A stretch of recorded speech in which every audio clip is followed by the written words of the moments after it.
जल्दी जल्दी भागो, जल्दी जल्दी भागो, नहीं तो जो करना है सरकार करेगा। एग्जिस्टिंग फॉरेनर्स एक्ट है, कोई नया कानून नहीं है। और ये लोग चला जाना चाहिए। और उनका बांग्लादेशी जो नागरिक है उनका लेने का जिम्मेदार तो है उनका। तो जब हम लोग यहाँ से बोल रहा था तो अब वहां से उनका जो स्पोक्स पर्सन है, मैं देखा था सोशल मीडिया में और यूट्यूब में आया, जो उन्होंने बताया जो बांग्लादेशी है वो तो हम लोग ले लेगा। ये सब बांग्लादेशी है, उसको ले लेना चाहिए। लेकिन ये लोग को, पुलिस को हम लोग बता दिया जेल में भेजने का जरूरत नहीं है। देश के रुपया में खाना खाएगा, कपड़ा देगा, मेडिसिन देगा।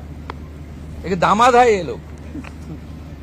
जल्दी जल्दी भागो, जल्दी जल्दी भागो, नहीं तो जो करना है सरकार करेगा।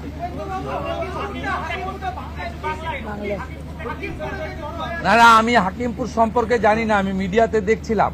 কিন্তু এটা নতুন কিছু নয়, প্রেজেন্ট অ্যাক্টই রয়েছে। এবং আমরা বলে দিয়েছি যে বাংলাদেশের অবৈধ অনুপ্রবেশকারী তাদেরকে কোর্টে পাঠানোর কোনো দরকার নেই, আইনে নেই। সরাসরি পুলিশ নেবে এবং বিএসএফ এর হাতে হ্যান্ডওভার করবে। বিএসএফ এর যা ভারত সরকার বাংলাদেশ সরকারের সঙ্গে আছে এগ্রিমেন্ট, তাতে বাংলাদেশি প্রুফ করে হ্যান্ডওভার করে দেবে।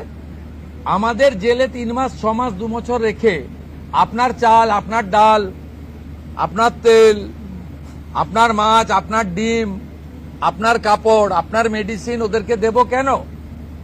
এটা তো ভারতীয়দেরই ক্ষতি হচ্ছে, আমাদের রাজ্যেরই ক্ষতি হচ্ছে।